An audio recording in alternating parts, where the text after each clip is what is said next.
Hey all, welcome to day one of my வாழ்க்கை பயணம் to Dubai.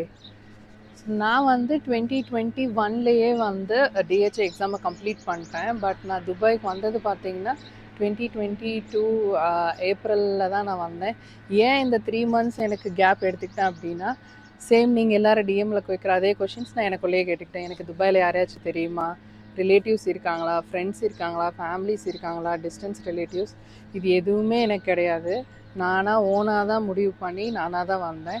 So யாராவது இதே மாதிரி திங்க் பண்ணிட்டு ஹெசிடேட் பண்ணிட்டுருக்கீங்க அப்படின்னா ஹெசிடேட் பண்ண வேணாம், உங்கள் ஜேர்னியை ஸ்டார்ட் பண்ணிக்கலாம். நீங்கள் இட்ஸ் April 18, 2022 என்னோடய ஃபர்ஸ்ட் ஃப்ளைட்டு நான் போர்ட் பண்ணுறேன். அதுவும் international flight to Dubai from Madurai. நான் தனியாக வரல, என்னோடய ஃப்ரெண்டு என்னோடய பேட்ச்மேட்டு கூட வந்தால் நாங்கள் 2 பேரும் சேர்ந்து தான் வந்து துபாய்க்கு வந்தோம். ஸோ துபாய்க்கு வரணும்னு முடிவு பண்ணா ஃபஸ்ட்டு வந்தோடனே இங்கே செலவு பண்ணுறதுக்கு அமௌண்ட் வேணும், ஜாப் கிடைக்கிற வரைக்கும். அதுக்கப்புறம் தங்குறதுக்கு ரூம் வேணும். எவனாவது நம்ம எங்கே தங்க போகிறோம், எவ்வளோ நாள் தங்க போகிறோம், எந்த பிளேஸில் இருக்க போகிறோன்னு தெரியாமல் துபாய் மாதிரி எடுத்து கிளம்பி வருவாங்களா? நான் அப்படி தான் வந்தேன். அது ஒரு இன்ட்ரெஸ்டிங் ஸ்டோரி. வெயிட் பண்ணுங்கள், அந்த கதையை நாளைக்கு சொல்கிறேன். கதைகள் கேட்க ஃபாலோ பண்ணிக்கோங்க.